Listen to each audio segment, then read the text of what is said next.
Welcome to Restore the Glory podcast.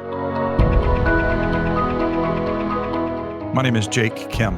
And I'm Bob Schutz. We're two Catholic therapists sharing what we've learned personally and professionally to help you on the journey of restoration. If you've been blessed by our podcast, please prayerfully consider partnering with us on Patreon. Your support will help cover the cost to produce the podcast, but will also give you access to exclusive content like monthly reflections and special live stream teachings. Go to patreon.com/restoretheglory and join the mission of experiencing the restoration of our God-given glory. Hey, Bob, good to see you. We are continuing on in this series on, I guess, therapy. I'm not even sure what we're going to call it, but last episode we talked about our journey in therapy and then leaving therapy, and we kind of set up this dynamic where we realized and wanted to, I think, start a conversation, continue a conversation, be in the conversation around therapy currently as it is. And so if I could set it up and then we can go with it. I don't know about you, but several things have caught my attention. Number one, I have had more people ask me about my journey of becoming a therapist in maybe the past year or two than I ever have before. It feels like this spike in interest amongst young people and not young people. Should I become a therapist? Should that be my profession? Like a lot of people. And we've gotten many questions on the podcast about that. So that's one dynamic I'm noticing. And the other dynamic I'm noticing, and this is like pervasive across the culture, everybody's talking about therapy, from celebrities to it's like normal now to go, oh yeah, I'm in therapy and my therapist said ... or, oh, I was working on this in therapy and all that kind of stuff. And it feels more than I've ever noticed before. It's like therapy has like entered into this scene of human life front and center. And it feels different than maybe 10 years ago when you and I were doing therapy, and it didn't feel as, I don't know, popular, I guess. Like, so I want to, I'm not coming in with this is bad and that's good. I'm not trying to be controversial or whatever. I do have opinions about various things, but I'm trying to set this up because I think it's important to notice. So What are your thoughts in that setup? Well, this morning I was reviewing a book from a woman who was in our therapist conference, actually. Oh, wow. And it's going to be an outstanding book. It won't be out till next September, but so I won't give the title of the book or the person. But one of the things that she was saying in the book, it's all on attachment and love, attachment, and our receptivity to God. And one of the things she said is that in 1980s, I think it was 80% of the people said they had a secure attachment. Wow. And now it's around somewhere in the 50s. Wow. So you look at the breakdown of our culture, the breakdown of family life, the breakdown of structures, the breakdown of church participation, the breakdown of trust in the church, all of that. And it's not surprising that there'd been that shift in attachment and secure attachments. And so where's the replacement of that? Where are you going to go to find that? Either in immoral sexual lifestyles, which is where a lot of the culture has gone, or to therapy, or both, right? Yeah, fair enough. Yeah. Yes. That's a fascinating statistic that people, again, it's a self-report measure. So people are self-identifying whether or not they have a secure attachment, which is an interesting little nuance. However, they're saying, I don't feel as securely attached maybe than, and that's not, to me, hard to argue. Right. That feels... It looks pretty obvious. I mean, it feels... We have people who do campus ministry say that people are getting married 10 years later because they don't have the emotional maturity that they had 20 years ago. Yeah, I see it. When I worked for a little over a decade in a seminary, doing human formation in a seminary, and it was exactly the same thing. It was like it's like I watched that dynamic that we're describing or a version of it happened before my eyes. Like earlier on in my seminary formation, it seemed, and maybe it was because I was ignorant, it seemed that there was more securely attached guys coming into the seminary, and then it kind of eroded. And you heard it amongst the formators, like, man, these young men are coming in way less mature. We have to do so much more. There's way less happening in the home. And so that was echoed in seminarian formation as well. Yeah, and you look at social media and the pornography epidemic, and all that just contributes. Yeah, it's all there. It's all intense. And I think something that we're doing right now, which I think is essential to understanding or situating psychotherapy in its proper place, which is something we try to do in this podcast almost indirectly or directly all the time. What is the role of therapy? What is therapy? Et cetera, et cetera. And I think one of the things that we're doing right now, which is critical, is understanding the current times. The spirit of the age is a phrase that you'll hear in maybe circles. It's a phrase that's in several church documents about what are the signs of the times? What are the spirit of the age? Read the signs of the times, I think Jesus said. And so that's what I hear us doing right now, is trying to understand the signs of the times and then be able to interpret it so that we're trying to stay on the narrow path and stay on what is true, good, and beautiful. So let's ping pong here just for a quick back and forth. What are some things that you're noticing about the signs of the times that might be contributing to this increase in therapy and the increase in interest in therapy? Like, here's my first one. Hedonism is the first thing that comes to mind for me. Hedonism means the pursuit of pleasure or the worldview that pleasure is the ultimate goal. That feels like it's been there forever, but it seems like the permissiveness around hedonism is what feels unique. Like whatever floats your boat and nobody's going to tell you anything's wrong. Yeah. Well, it's like there's not the social mores around the protection against that, even if it was a natural bent. It was at least socially cautioned and monitored, and now it's just wide open. Yes. Another one for me is, you said it earlier, but I just want to echo it, the breakdown of trust. And I mean that primarily, well, as I think about it right here live, I mean that, but from individuals like on a peer level, as well as on a hierarchical level, like those who lead me, the politicians, the church leaders, the professors in the universities, the doctors, et cetera. Trust is being massively eroded to where, like, I know you're not on social media a ton, but like you can literally go on social media one day and someone will say something like, vitamin D is the secret thing to making you healthy. And the next day, someone else will go, vitamin D is killing everyone. And they both position themselves like the expert. And you're like, what the heck? But that's happening all over the place. I would say, especially with church hierarchy these days. Yeah, that's an interesting one. And this direction, hopefully don't bring us in a different direction, but it's part of the breakdown of authority in the culture and the breakdown of truth in authority.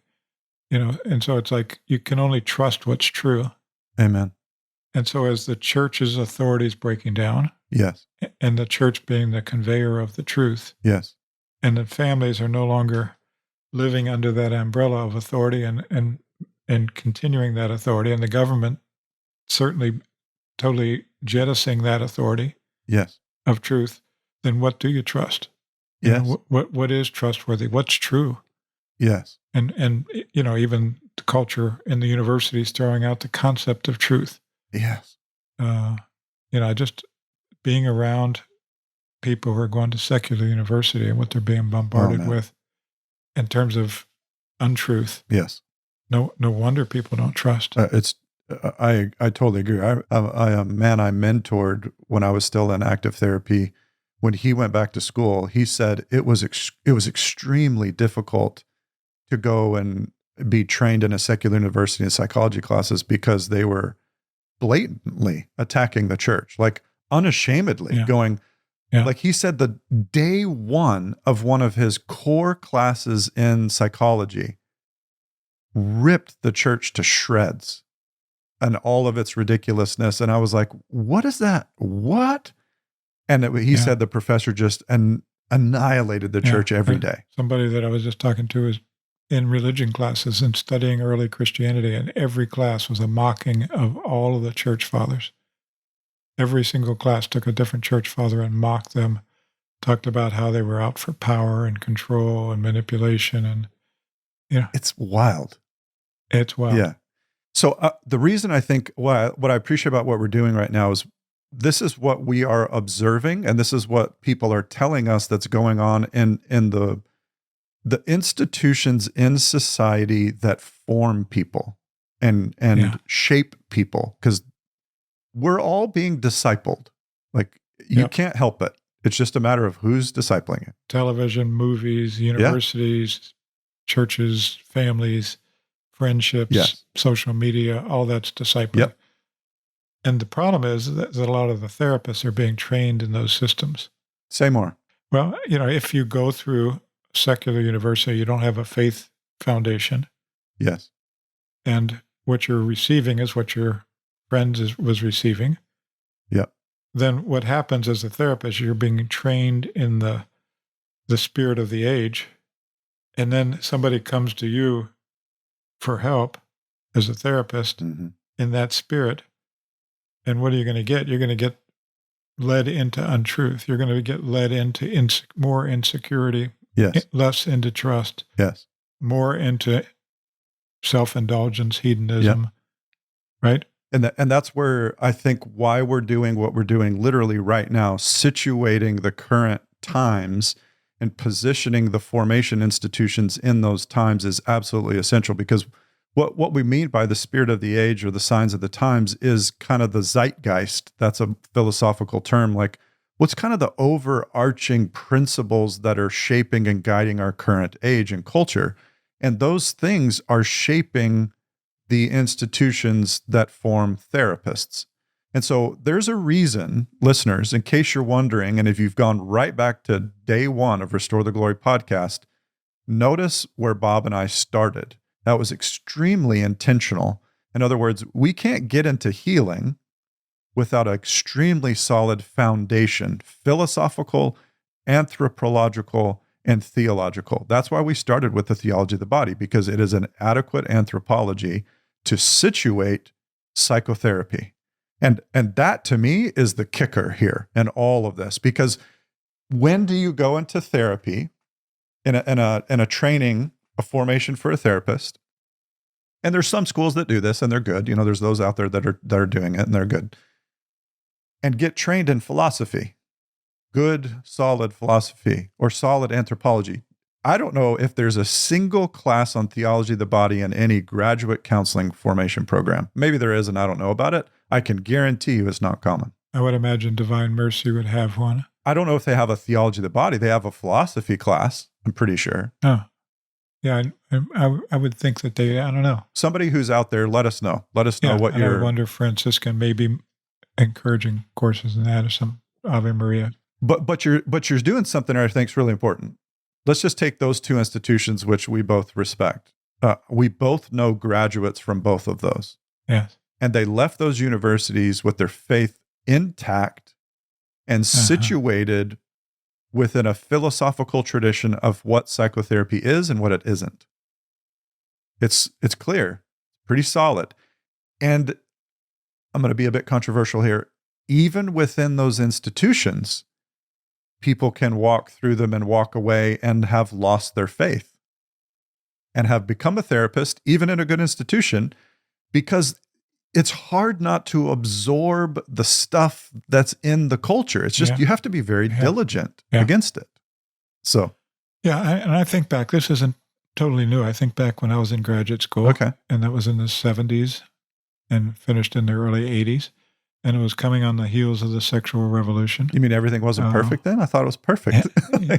And half of the people, what the new belief system back then, you talk about self-indulgence, was you have to be happy. Okay. And whatever it takes to be happy. So if you're in a marriage situation or any other kind of relationship and you're not happy, then you need to leave. Mm.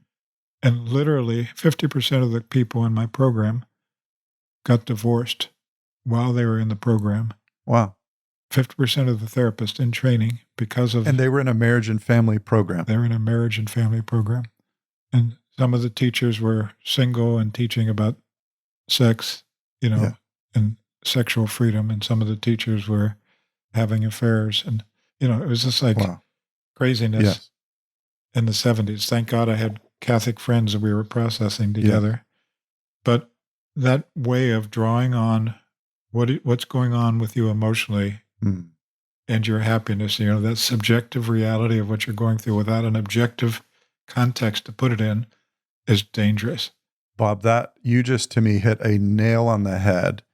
A subjective experience without an objective care and containment is dangerous. And so, listeners, if you're not sure, what do they mean by subjective and objective? Very crash course. Objective is something that's true regardless of what you feel about it. 2 + 2 is 4.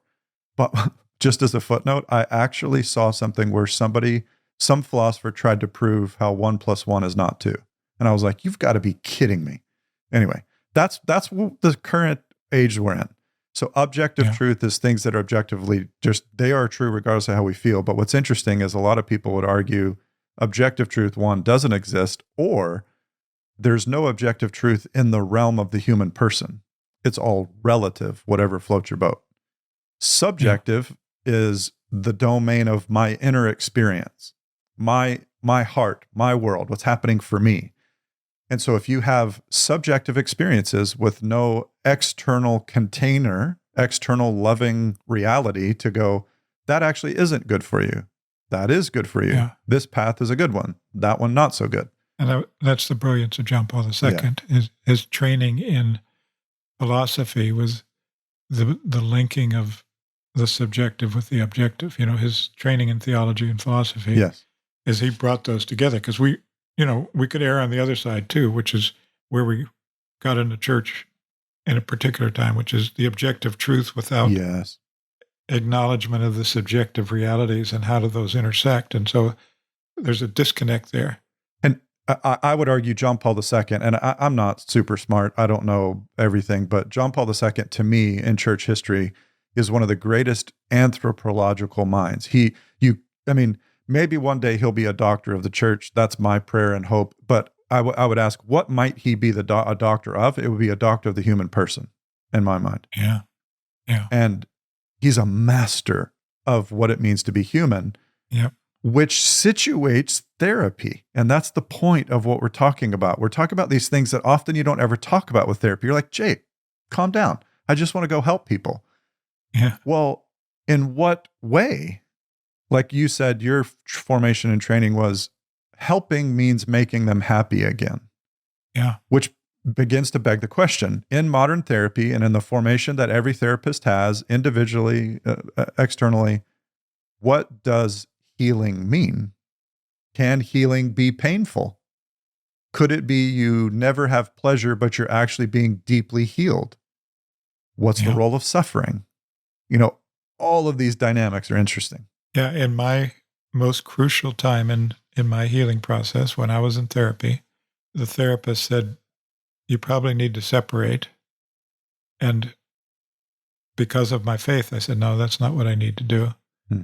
But what was going on internally as I was dealing with my wounds and it was all being projected into my relationship with Margie, there was temptation in that direction, like that would relieve the suffering. Yes. Right. And you can just see, I've had so many people have that kind of counsel. Yes. And break the relationship because I'm not happy or, I'm not in love or things aren't going well or my needs aren't getting met or whatever it is. And that's just one example. Yes. There's another situational or a principle here. Virtue is not found in the extremes because virtue is the integrated middle. And so, the example of what you're saying is, on one hand, man, this is hard. Then it clearly isn't good. I'm out of here. Right. On the other hand is, this is abusive. I have to stay because that's the only good thing to be done. And my dignity, I'm being destroyed. There is a proper integrated middle in this concept of difficulties in marriage. The church never says just stay so that you can be abused over and over and over again. That's dishonoring your dignity. Yeah, the difficulty is in how we would each define abuse. And is somebody not seeing my dignity abuse that's sufficient to break the relationship, right? That's difficult because every marriage has quote unquote abuse. Absolutely. And how do you qualify? And Bob, I think now we're stepping into another thing that therapists, it's getting juicy. Here we go. Have you noticed in the generic assessment of psychotherapy, or at least the stance that most psychotherapists take, everything is hurtful almost. It's almost like everything's a wound. Somebody cut you off in traffic. Well, now you've been severely traumatized and you need to go to therapy. And there's a balance here that I want to nuance, because could that be triggering? Yes. But we are made by God to have resilience. We literally, it's in our DNA. I mean, if you understand neurological structures and physical structures, we are made to repair. We're made to have something like attachment even. This is amazing. The attachment is stronger when good repair happens than when no repair is necessary. Yep. Like just that alone is fascinating. Yeah. So living in a bubbled world I don't think it connects to the deepest desires of our hearts for Eden, for what we were made, but we're not there anymore. And Jesus says it very clear. In this world, you will have trouble, but take heart. I have overcome this world. We follow a man who is crucified, and he is the master of all things. And so what I'm trying to nuance there is bumps and bruises happen, but bumps and bruises that lead someone to say, I can't function anymore. So I have to quit living life. I have to unplug from reality. I can't this concept, and I'm using it as an example, there's so much to nuance here. Microaggressions is the phrase that's out there in the secular world where it's like, you had a microaggression. Like what the hell does that mean? I can't have any emotion that causes you. Philosophically, we're getting into some major problems here. If I disagree with you, that's a microaggression in the form of hate. Exactly. Right? That's where the culture's headed. And so what's interesting, though, is there's an ethos behind that. Yeah. There's a philosophy that says this is what's true that isn't aggressive, and this is what is aggressive. Like, come on, people. There are belief systems behind everything. You can't have an agenda without having a belief system. I think, I feel like I'm going all over the place, but the point I'm trying to have here is that this all affects therapy. Yeah. And, as you're describing that, probably there's that hypersensitivity to those events. Yeah. Because of the breakdown of attachment and trust and the inability to regulate. And so, sure, there's a lot more aggression that's happening with traffic and being cut off these days than there ever was. Yeah. And it may be because drivers are worse, but it may be because there's this hypersensitivity because of the lack of resilience, because of the lack of attachment and the lack of repair and the lack of healthy bond. I just want to comment because I think my hope in this conversation is not that people would get fired up or pissed off and have a big reaction, but that they would think with greater clarity. That's my hope. That we would think with greater clarity, because what you just described there with maybe people are just worse drivers, that's something in the psychological world when you do a study is called a confounding variable. It's a thing that's in the mix that's giving you a result, but you didn't take account for it. And if you don't take account for it, you get a false positive, or you get a result and you go, oh, clearly this is the case, but it could just be that people are worse drivers and it has nothing to do with the psychology of it. So You have to actually nuance this stuff, and it's not simple. It takes real thought. Because what I worry about is the person out there right now listening to this going, I can't stand this. Like, you guys you're taking away my peace and joy because you're saying that therapy is bad, and the thing that when the person hurt me, it shouldn't matter. No, I'm not saying that at all. That's not what I'm saying at all. Nor am I saying, I knew it. Everybody is overdoing it, and just stop thinking about your past and get over it. Like, we're a bunch of softies and wimps. Like, you can hear the nuances on either extreme in my dramatic version. What's the healthy middle is what I'm pressing people to consider. And to do that, you have to know truth. And this is where I go, I don't know how you do this domain of therapy without Jesus Christ. Yeah. I believe him to be the center of all things. And I would add that, and this could be controversial too, the structure that's provided by the sacraments. Yes. In the church, the authority of the church, which is a sacrament, this marriage, which is a sacrament, yes, baptism, which is a sacrament, reconciliation, which is a sacrament, communion with a sacrament, because what happens is that those become the containers, right? If we have Jesus and no authority, then my Jesus becomes anything I want it to be. Yes. Right? Yeah. Or if we have love with no marriage, right? If there's no sacrament of marriage. Fidelity and faithfulness, all that. Yeah. Faithfulness and fruitfulness and all that. Yeah. Fruitfulness and all that. Then what happens to relationship?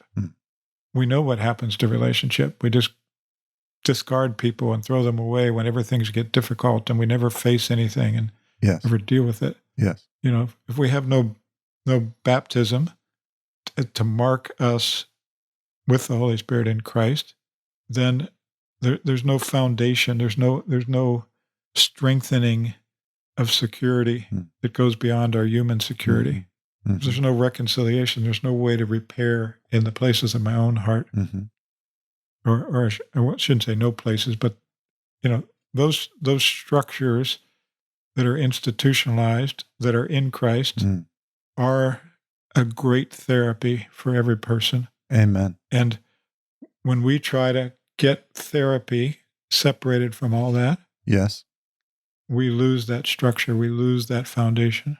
We lose a potency. And a potency, yes. There's we've shared it on the podcast before, my experience with Father Mark Toops. There's just some things that no therapist will ever be able to do, no matter how hard I try. I cannot offer sacramental grace. I have not the ability, except in my marriage. That's the one pocket where I can give and receive that. Beyond that, I give everything I got, but it isn't a sacrament, Yeah. And I there's this empathetic part of me that I feel like some people's iPhones are thrown across the room right now, and other people are like burning their psychology books. I'm dramatic as I typically do. I'm being overly dramatic, but again, the point here is to situate this incredibly wonderful reality of healing in its proper context. It is not isolated. It is not out there to exist on its own. It's being held up by so many important things. And I want to do a very quick kind of overview, because I'm imagining the person out there who's going, I'm not mad. And I'm not in the extremes. I just don't know. Tell me, what do I do? How do I know? And I think the Lord has blessed you and I with a journey that wasn't just for ourselves, but it was to help other people see. So I'll share the journey. Pursuing intimacy with God as a primary reality while also understanding who He is. And what I mean by that is regular prayer time. But that regular prayer time, regular connection with God, I don't mean like a box you check, regular intention relationship with God, that's being formed by good theology and philosophy. So people are like, well, what is good theology and philosophy? Here's one simple book that I read that was awesome for me. Theology for Beginners. Frank Sheed was an author that I loved. Kind of older school. He explained the Trinity, and I was like, what? That's amazing. I get it. Another author for me that was huge in my theology, this has nothing to do with psychology, but it does deeper down, Peter Kreeft. I've been blessed by Peter Kreeft so much. He's a sound theologian and philosopher. I've read so much of his stuff, and it's helped me get into the psychological world and go, oh, I see why that's not okay, and that is okay. Yeah. For me, Henry Nouwen, Father Jacques Philippe. There we go. St. John Paul II. Yeah. And I didn't mention St. John Paul II because brace yourself. It requires a bit of understanding before you get in there, but there are people who've commented on St. John Paul II with beautiful, our friend Christopher West. I have loved the book Men, Women, and the Mystery of Love by Dr. Ed Shree. That's like a commentary on love and responsibility, which is Karol Wojtyła, who became John Paul II's book on sexuality and relationships and how does all that work. Dr. Shree helped me understand love and responsibility. I couldn't start with love and responsibility. I'm not smart enough. So I went to the guy who helped me understand it a bit. And then I could go handle love and responsibility. This is what I mean by formation. Bishop Barron, that dude's just gold upon gold upon gold. He's got such an integrated purview of all these things. So formation is digesting all the stuff that has nothing to do with healing. And then when you go into the realm of healing, Bob, this is why you... Well, I would challenge you on that. It has everything to do with healing in the bigger picture. Thank you. Right. Right. It has everything to do with healing. It's almost like saying, wow, look at me on the 30th floor of this building. Nothing else matters. Floor 1 to 29, who gives a rip? It's like, without those floors, you're crashing. That's what I'm hearing you say. Yeah. And then, Bob, we have to acknowledge your role in this, where you have been a pioneer and someone who has done the extremely difficult work. I know how hard this is to do, to be able to integrate theology, philosophy, anthropology, and psychology. That is not easy work. It is very hard. So what people can trust when they get into your books is sound theology. That's why there's so many people banging down your door to come and ask, and not chumps, like solid bishops, solid priests, well-formed. I mean, I say this as a testimony. We were at an event, Bob, where we had, I'll never forget it. It was one of my most favorite events that we did for the priests. And those are the events you and I do together for priests and bishops. We had a representation from diocesan priests, religious order priests, and the religious orders on all the spectrum. The most conservative religious priestly orders that you can imagine, all the way to the ones that have the reputation of being the least conservative. All represented at one event, getting sound formation on what healing is. And I had Thomistic experts come up and say, man, you guys are doing a really good job of integrating this stuff. And the people who you maybe wouldn't think would be the experts in theology going, man, this is really helpful for my pastoral ministry. I don't know Aquinas that well, but this is fruitful. So I can't emphasize this enough, listeners, that I don't get a cut of Bob's book sales. Maybe I should, Bob. Let's talk about that off the mic. I would like to go to Hawaii on your dime. Yeah, right. Yeah, me too. Right. Okay, we'll go in a cut of little is little. That's true. I'll take my $20, Bob, if that's all it gets. We'll put it on our next cornhole game. Yeah. But people that's I think one of the great gifts that you offer, where people can get into those worlds and go, I don't have to have all my 15,000 radars up to try to detect everything that's sideways here. Conrad Bars is another one. Yeah, Conrad Bars that's a pioneer right there, way back. What I'm excited about is all these books that are coming out now. Yes. With that integration, the one I just mentioned, the ones we've had on recently, it's really fertile right now. It is. It's wonderful. And it's really good work. It's great work. Like listeners, this is something we're trying to offer to you is Bob and I are 100% unashamedly faithful to the teachings of the Holy Roman Catholic Church. No doubt, full stop, boom, right there. Everything she teaches and proclaims, we hold fast to be true. No reservation. And that reality is life-giving and healing. Mm-hmm. That's the crazy Mm-hmm. part. People go, what, the old farts in Rome are telling me I can't do this, like blah, blah, blah. No, actually, that's where life is found, you know?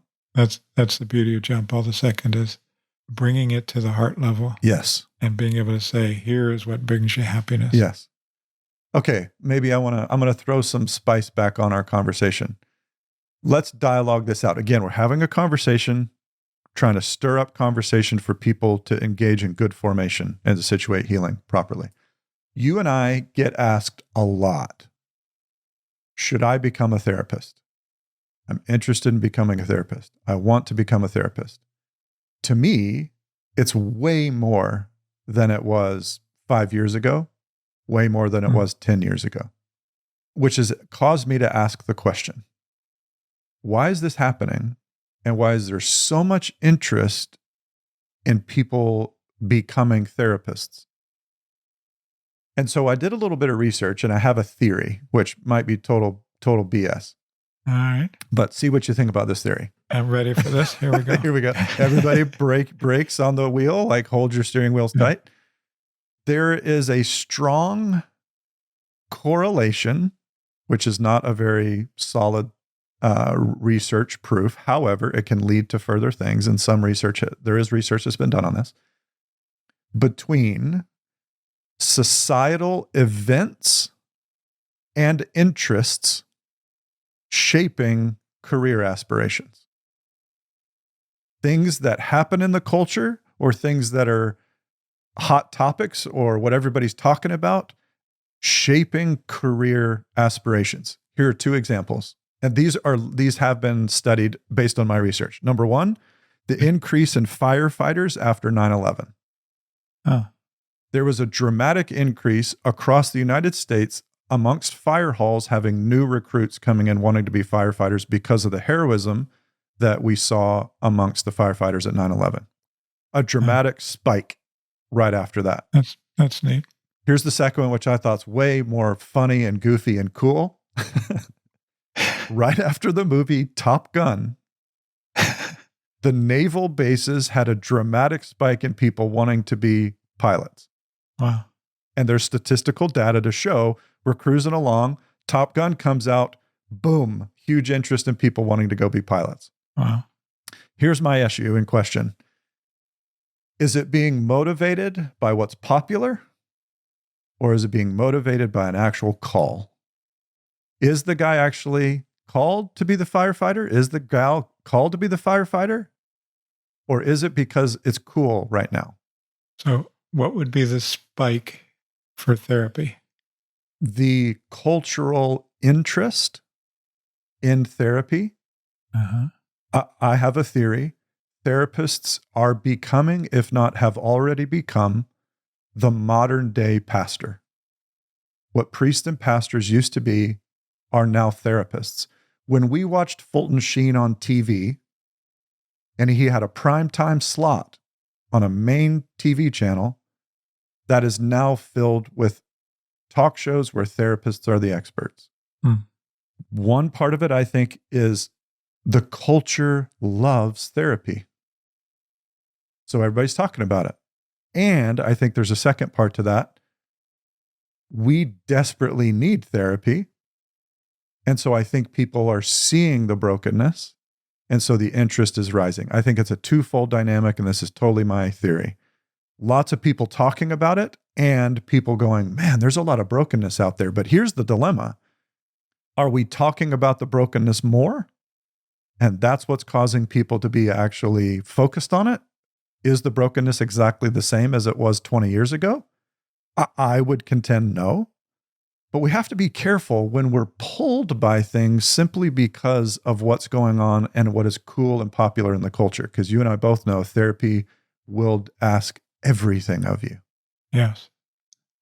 And I think it's maybe one of the best saint makers that exists on the face of the planet. Yeah, that's a good point. Is therapy may look glamorous. A career as a therapist may look glamorous, but it's hard. It's challenging. especially in a world if you're trying to navigate the integration of philosophical and theological truth while offering psychotherapy. And people's openness right now is extremely high. So the care of souls, the weight of a soul is heavy because of glory, because of goodness. And if we take that flippantly, okay, that's my big fat theory. What do you think? So are you trying to discourage some of our listeners from becoming therapists? What I'm trying to say? Yeah, well, some, yes. Yeah. But what I'm saying is some people I'm concerned are going into therapy and they're not discerning it with the proper criteria. Yeah. They're going into therapy because they're excited. Yeah. Or they're going into therapy because, this is what people do now, and I want to be the helper, the current helper. Yeah. I don't think that's a good discernment. Yeah. Well, I think discerning it and discerning any direction is absolutely essential. And I would say that many of us who are therapists at every age, no matter whether it's popular or not, are also led in part by our dysfunctions. Keep going. Well, what do you keep talking? We're led by the brokenness that we've experienced and that role that we took on in our own family life to be the helper, to be the quote unquote savior of the situation. Mm-hmm. And God can use that. God could take that brokenness and that wrong motivation and turn it into a gift. Mm-hmm. But we need to be really aware of the way our brokenness is playing into the sense of desire to do that. Could you see that in your life? I know I sure could. Oh, absolutely. Yeah. Absolutely. Yeah. And Be Healed, I talk about kind of tongue in cheek that I became a therapist at the age of 14 when my dad left. Right. And my mom and brothers and sisters were struggling. Yeah. Same for me. Yeah. I became a therapist very early on so that I could learn how to navigate human relationships and experiences so that I could attach. Yeah. Right. And those skills were very helpful in therapy. Yeah. But that's different than a calling. Right. Right. And so again, I care for the person's heart out there who's going, oh, now you just blew up all my world. And that's not what I'm trying to do. I'm trying to invite real discernment, slowing down, making sure emotions aren't at the heart of it. Your woundedness isn't at the heart of it, but a call is at the heart of it. It's the same thing in priesthood. I did this exact same thing. And religious life. Yep. And in any profession, but particularly ones where there's that kind of intensity. Mm-hmm. Yeah. Is there anything on your heart right now with this whole topic? I feel like I want to land the time. We got roughly 10, 15 minutes left. Or let me ask you just plainly, does it feel like at all that anything that I'm saying is I'm overemphasizing it or underemphasizing it? I think the things that you're saying are wisdom. And I think in your typical style of drawing out the extreme could be, as you've said, could be provocative for people. Provocative and that, but I think you're making a point with it. Okay. I don't think there's anybody can disagree with the central theme that I hear you saying. One is don't go into therapy because it's popular, or don't go into therapy because of dysfunction. If you're going to go be a therapist or go receive therapy, discern it. Yes. And then discern, I would add to that, discern not only who you go to therapy with. Yes. And not only discern whether to go to therapy, but who you go with. Yes. The same thing as if you're discerning to be a therapist, where you go to get your training. Yes. And formation in that. Yeah, I think I would add one more thing. Thank you for the summary. It's helpful to have some reflection of how I'm coming across. If you are going to therapy to become one or to receive it, please do a little bit of homework. Try to situate yourself a little bit on what is true, good, and beautiful, because the dynamics of the heart are glorious and powerful, and the enemy is prowling and wants to steer you astray. And I would say, even if you're in therapy, and this was true in my own experience, and I've seen it outside of my experience, it's easy when you're in therapy to become self-centered. Yes. I know when I was in my most intense stage of healing, I became very self-centered in that period of time. It was helpful in a way and it was harmful in another way. Hmm. Okay, that as I share at the conferences, I hurt my wife in the middle of that season where I was in therapy Hmm. in a way that was not good for her and it wasn't good for our marriage. And so that's one caution, is just be very careful that you are not getting so self-absorbed, Hmm. trying to learn to love yourself and be loved, that you fail to love the people around you. Yes. That's one caution. But I see it now in people who are good, faithful people who are going through, even the series we did on parts work, are going through and working on parts and almost excusing themselves Hmm. for their behavior because this is a part of me that I need to give expression to, I need to give voice to. And Bishop Barron is constantly challenging us, about this need for us to have a voice. We do need to have a Yes. voice. We need to be seen and heard and known, and therapy is great with Yeah. that. But there's a way in which that could be really abused Yes. and abusive. Yeah. Bishop Barron's concept is an egocentricity versus theocentricity. Yeah. Ego meaning I'm the center of the universe and everything revolves around me. Theo meaning I revolve around the King of Kings. And Yes. he has my good in mind. And that's his desire. Okay, one final thing here to maybe just put a cherry on top of this whole big soup. That sounded gross when I said that out A loud. cherry on soup. What kind of soup is it that you want to put a cherry on? We Canadians eat some weird things up here. So maybe it's an ice cream sundae soup. yeah, there it is. Right? It's That melted. There we go. right? Thank you. I needed that. It's exactly what's happened. Here's the crazy idea. If the church community was all that Jesus has designed and intended her to be, well, that's a big statement, would therapy exist? That's a really good question. And so I won't set you up just because I have a position here, and it's, I haven't spent my whole life researching or talking about this, but I have a hunch. I don't think therapy would exist. That's my take. And here's why. Because the charisms of individuals within the community would be bolstered and enlivened and raised up so that those with particular needs the community would respond to. In other words, am I talking about a utopian view of Acts of the Apostles? Maybe a little bit. Yeah. And it's some radical stuff you read in Acts of the Apostles. Yeah. But I have a hunch that the community and the charisms within would replace the need for psychotherapy. Yeah. Well, just to give you a modern version of this, when I went to, first of all, like the Seneclo, what is it? The Seneclo communities? Oh, okay. Yeah. That are kind of an alternative therapy, and they're just trying to create a healthy Christian community and teach people to work and teach people to relate and all that. But when I went to the integrated community back in the 1990s, yes, and visited them with my friends and our pastor, and I talked to them about how they handled situations. They obviously had pastors. In fact, they lived in households with pastors and families and single people in separate units of these households. Yeah. And so they were living in intentional community. Yeah. But they talk about a family that would get into trouble, that needed help. And they would have one member, like one spouse, go live with one household of community. Wow. And the other spouse and the children go live with the other household and community. And they just love on them and help them and be family with them and help them through the difficulties and the traumas, and then bring them back together when they were ready. Right. That would be an example, I think. It would be. That's exactly an example of it. And again, I want to qualify, can this concept get massively out of hand? Oh, yeah. The extreme version of this is called a cult. Yep. And that's not what I'm promoting.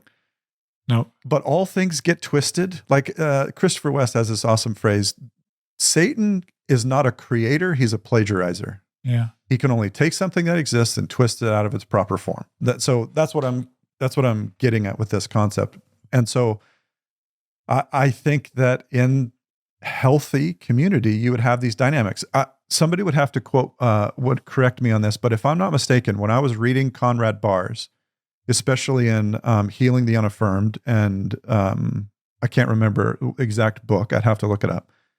He talks about a broken person living with a healthy family and how healing that would be for that individual as almost a version of therapy. But even a better version than therapy, because it integrates the whole life. Right. Right. And it, we talk all the time about love heals. Yeah. It's love that heals. Yes. Right. Yes. And so what I think I'm trying to shout from the rooftops is the system, it exists. It's just so broken. It's called a parish. Yeah. And it just is sad. It is sad. Because most people run from parishes in their brokenness. They don't want to go there because people are like, why'd you take my pew? Get out of my pew. And I need my pew. Right. Like, good Lord, get over yourself. You need healing as much as the other person. Frickin' fracking. Yeah. Yeah. And personally, I experienced a lot of my healing, a major part of my healing was through Christ Renews Parish, where I had that real intensive community of love and truth and growth together and formation and discipleship. Mm-hmm. That was a tremendous time of healing in my life. Mine too. Group therapy, it was therapy, but the group therapy, we had permission to stay in touch with the people in our group. That was easily the most powerful healing. Heather, I would say, is the most healing person the most constant healing person in my life by far, other than Jesus. Sorry. I don't want to, I think that's a given. But beyond that, these acute, intensive versions of healing I got from people who were in group therapy with me, who loved on me, like you're saying, radically impacted me, became like moms and dads for me. Yeah. I didn't move in, but we talked a lot and they just loved me. Huge. Which reminds me, again, in the fall, we'll have to do that series on spiritual parenting and all the controversies and graces and difficulties and everything else. The glories and the pains and the good, bad, and the ugly. Yeah. Yeah. Any final thoughts here, Bob? I don't think so. I think we've been in a lot of different places, but I think the central message is what is healing and what's the role of therapy in healing? And have we made a cult of healing through therapy? Wow, that's a good phrase. And what is the proper role of therapy and therapist and the kind of training and discernment that's necessary for that? That would be a quick summary. Yeah. I think my kind of Jake's final take would be Jesus really is the master of all things, and he is the master psychotherapist. I would contend he is the greatest psychotherapist to ever have feet on this planet, followed by St. Paul. That'd be my perspective. And so with that in mind, we have to ask the question, is Jesus the centerpiece of my healing journey? And I don't know. That raises questions for people. But what I can say is I've gone to secular therapists who did not know Jesus, and he was still the centerpiece of my healing journey. Yeah. It's possible to have him remain the center. So, well, we'll land it there. And listeners, let us know if there's anything like from this that you're like, oh, I feel like we asked a lot of things that were more than usual, like, hey, what about this? What about that? So listeners, just a reminder, we do accept questions. We sometimes take those questions and let it inform an episode about what we do in the future. And I think that's just a good thing. We have our guy who goes through them and sends them our way. And then we have Q&A episodes now and again. So if this sparked a bunch of stuff for you, let us know. We'd love to talk about it more with you. So God bless you, and we will talk to you again soon.